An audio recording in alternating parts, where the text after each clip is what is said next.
I sure hope you're benefiting and being encouraged by these studies on eternal security. I've taught through these things for a number of times or for many years, some in this detail, some at times in less detail. I was taught some of this when I was growing up. I've had some things that have been developed further as I've grown, and I just continue to find it helpful. And you might think, well, since you know this, you never have to review, but I do have to go back and review some of these things because sometimes a person throws out a statement, you hear it. Maybe I hear it on the internet, maybe I actually run into a person and they throw these things. And I have to go, I have to go back and look at that statement in context. And that's always the key thing, is looking at a statement in context. And we're going to look at a statement today that I think is one of those that needs to be looked at in context. And if we don't look at it in context, well, I can guarantee you people take it in a different sense, very different sense. And so we're going to look at this today. I'm Pastor Tim Holscher, and by the way, I'm wearing, this is Spider-Man for those of you that don't ever read comic books or things like that, and that's fine. I have read Spider-Man at different times growing up since I was a kid, and I just recently received this t-shirt for my birthday, and so kind of a shout out to my sister. Thanks for the t-shirt. We're going to put in today, not here in Matthew 7, but in Luke chapter 8. I should be in the right passage here. We come into Luke 8, and Jesus is talking to his disciples, and he is telling them some parables. And he has commissioned these disciples to go out and take a message about him and about this kingdom. Okay? And as they're going out, he is going to indicate that there are going to be different responses to that message. Now, we're going to put into his interpretation, instead of going back and reading the parable by itself, we're going to put into his interpretation of it. Isn't that great? God not only gives us the parable from the mouth of Jesus, but then he gives us Jesus's explanation of that. And so verse 11 of Luke 8. Now the parable is this: the seed is the word of God. Those beside the road are those who have heard. Then the devil comes and takes away the word from their heart, so that they will not believe and be saved. It is very plain. The word sown, they hear it, but there's something that the devil's able to do with that individual that takes that word, that message out, so the person doesn't believe and is saved. That's very plain. This person doesn't get saved. Then we come to verse 13. Those on the rocky soil are those who, when they hear and receive the word with joy, these have no firm root.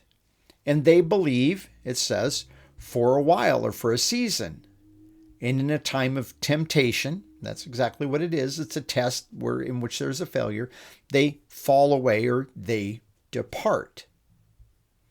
Now, he doesn't say here that these aren't believers. In fact, he says they actually do believe for a season.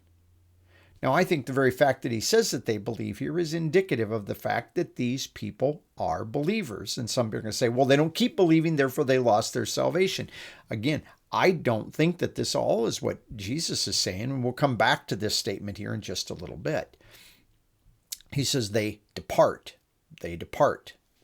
Verse 14, the seed which fell among the thorns, this is the third type of soil, these are the ones who have heard, and they go their way, and they are choked with the worries, notice this, the worries and riches and pleasures of this life, and they bring no fruit to maturity, no mature fruit. Again, doesn't say that they've lost salvation. It says they don't bring about any mature fruit. We're going to have to come back to that before we're done today. Verse 15, but the seed in the good soil, these are the ones who have heard the word, and we have this word honest heart. Literally, it's in a good heart. I'm looking for our word over here. The ones here, they're in a good heart. There it is, in a good heart.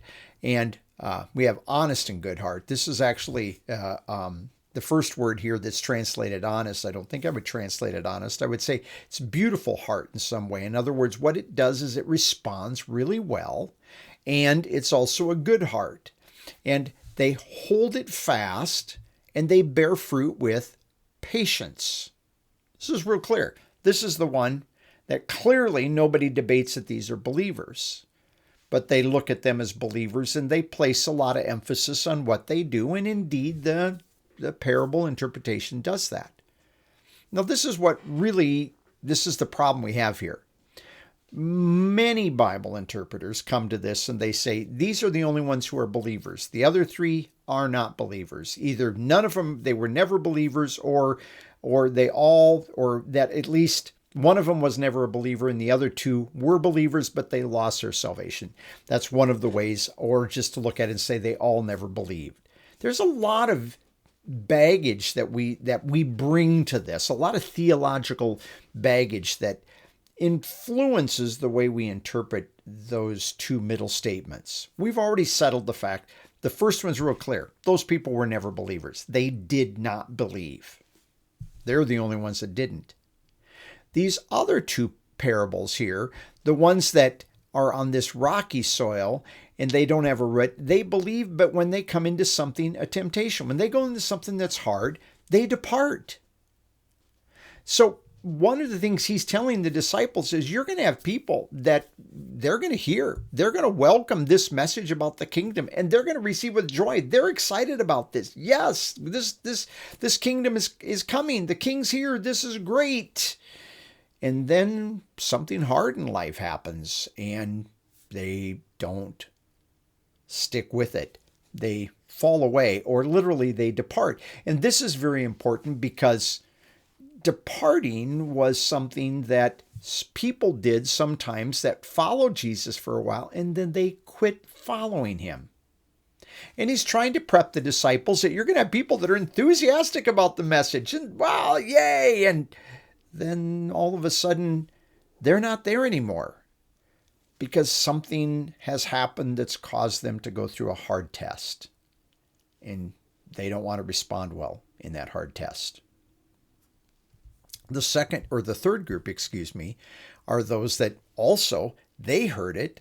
And it says, as they go on, they proceed then with this in mind, having heard this, but they're choked with the cares or the worries and the riches and the pleasures of this life. And they don't bring any fruit to maturity. It does say that maybe there's fruit, but it's not literally in the Greek ideas. There's no mature fruit. Maybe the fruit's hard. We used to have plum trees in our backyard, and those plums at the beginning of the season, hard as rock. There's a apple orchard behind my house, and you go out there at a certain time of the year, and those apples are small. You pull one of those off. They're just hard as nobody wants to eat those. They get bigger and bigger. In fact, it's not until they get to this point that they're going to pick them that they actually develop the right amount of sugar content. The starch converts over to sugar, and now it's something that a person bites into and go, oh, now that tastes good. That's mature fruit. But there's fruit all along being produced from the time it blossoms, and that blossom goes through pollination. It is producing fruit. It's just not fruit that's mature fruit. Again, I would say that there are people that heard this message and they got really excited. It doesn't actually say that they got excited, but they did hear it. Apparently there is a response, but they get involved in cares. You know what cares of life are? We have things that we worry about in life. You go through things, maybe you go through a health scare in your life, and all of a sudden you're now like, and it makes you just back off from doing what God's wanted you to do because now you're all focused on your health care. Maybe it's a financial care. You have riches in here, and all of a sudden you realize, boy, you know what? If I took that job, I could make even more money. Of course, that job means that I'm going to have to not really continue to listen to this Jesus and what he's saying and not really continue to be his disciple that's following him. And I'm going to go my way so that I can make money or just the pleasures of life. It's like, Jesus, you never take a day at the beach. When we end up at the river, we're baptizing people for you. But we never just take a day at the beach and stretch out in the sun and just soak up the rays. And boy, I'd like to do that for a little while. Or we all understand what I'm saying. Sometimes we're just wrapped up in that. For us, life is about fun. Now, all of these, to be clear, all four of these conditions, these responses, are about people responding to the message Jesus committed to those disciples when he was walking the earth. This is not, I do not believe that this is about the message that we communicate with the gospel today, or that we might say that these disciples were sent out with at the end of Jesus's earthly ministry, the message about his death, burial, and resurrection, which is not the message they were proclaiming when he walked the earth. Now, I'm really clear that that's it. But you know what? This scenario, we watch this happen all the time. There are people that hear the message, just like the person sitting next to them, and they're like, no. And they walk away from the gospel. And you're like, how could you just say no to the gospel? That's like the best message ever. But they just walk away. But then you have other people that they're like, yes, I've been looking for this all my life. And they hear this and they believe that message, but life gets hard and they just quit. And their enthusiasm is gone, and they're just gone. And they don't gather with you as a church anymore. They don't want to sit in a Bible study. They don't want to fellowship with people. Same thing happens with believers, that it's like, yes, we've been looking for this teaching. This teaching is great. This is what we needed. But then all of a sudden it's like, man, but I've got this in my life. And man, if I spend time doing this with these people, I don't have time to go off and make all the money that I could be making. And boy, this is fun. All you Christians do is get together and eat and visit and spend time together. When are we ever going to go off and play? Which believers do go off and play. There's nothing wrong with that. I've got friends. I go off and play. But we become obsessed with that. And all of a sudden we're not there. And I've watched, in my opinion, too many believers go through those things. I think both of those two groups are believers. I think they were believers that Jesus was talking about during his earthly ministry. And if there is a parallel to a situation today, I think we still see the same thing. And I don't think those other two groups have lost salvation. I think they are believers. I just think that they don't ever grow. They never mature. They take the word of God and then they just kind of go their merry way. There's only this, in other words, they don't bring about mature fruit. You see, I've seen believers that get really close. They're growing, they're getting it. And then for whatever reason, they stop because they become obsessed with life rather than with what God has for them to do. And it says there's only this fourth soil, that they're the only ones that actually bring on fruit. But they do it through patience. Why patience? Because they're going to go through temptation. And they're going to go through patience. Why? Because they also are going to have worries that are going to come upon them. And they go through patience because they also are going to be tempted to pursue riches. And they're also going to have to use patience because they're going to want to just have fun, have pleasure. And again, none of those things are wrong of themselves. God doesn't tell us to run from money. He tells us to run from the love of money or the pursuit of loving or acquiring money. It doesn't tell us that if your boss is going to offer you a good raise that you just go, nope, I can't take money. He doesn't tell us that. But there is something about patience in the way that we respond to this. And so there's only this one group that bears fruit. Of these four, one is not a believer. 3 are believers. 2 of them are believers that never grow up, never really mature, never really produce fruit. Now, wait a second. Right there, someone's going to say, wait a minute. Doesn't the Bible tell us by your fruit you will know them? And their fruit tells me they're not saved. Where do they get that?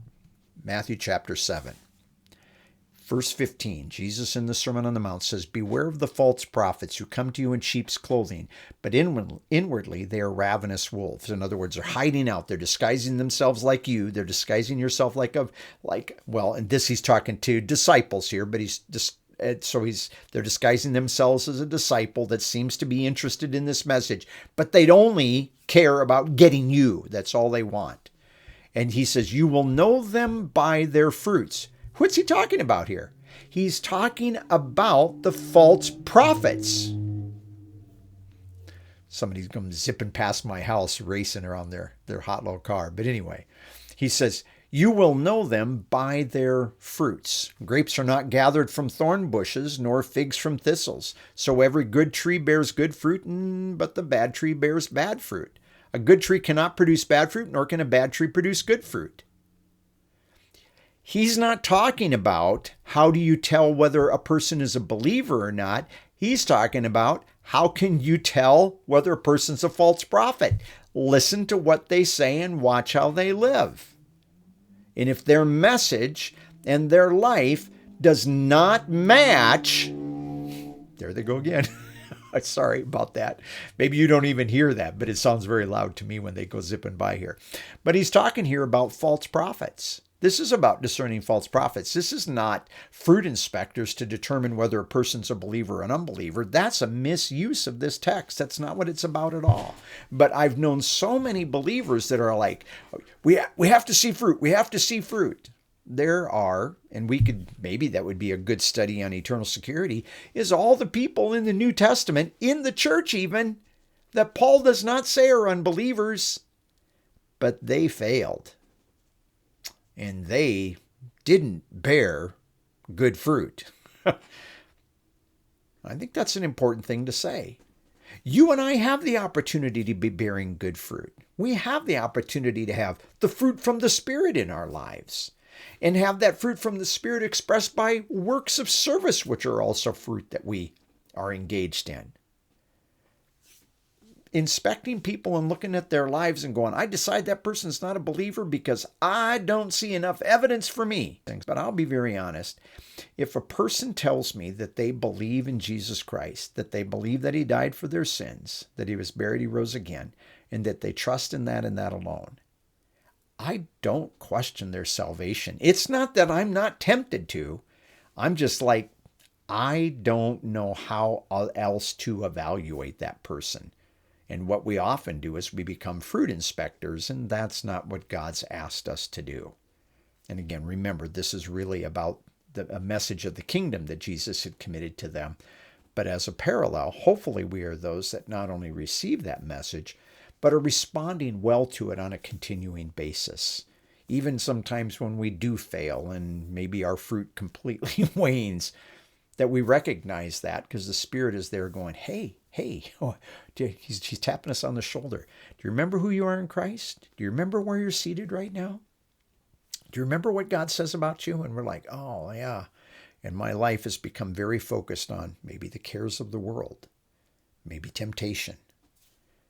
And now I need to say, hey, I can deal with this temptation, or I can say no to the cares of the world, and I can go back to bearing the fruit that God desires me to bear.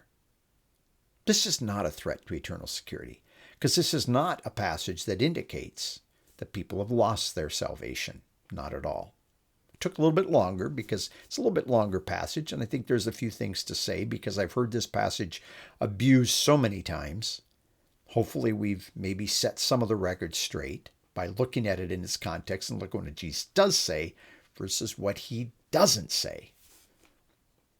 I hope that that's helpful to you, just as I hope all these studies on thinking about our salvation and always remembering salvation is God's work and he's great and he's going to, I love that statement by Paul in Philippians 1:6, he's going to finish what he started. God is not a God that gets, this is hard. You guys are just hard. You guys are uncooperative. And trust me, I'm at the top of that list of people that can be hard to cooperate with what God's trying to do. But you know what? God is faithful and he keeps at it. He doesn't throw up his hands and walk away going, I can't do it anymore. That guy's, I'm done with him. God doesn't do that, thank goodness. Thank goodness he doesn't do that. And be encouraged by that. And thank him for that today as you remember who you are at the Father's right hand. And as always, thank you today for joining me.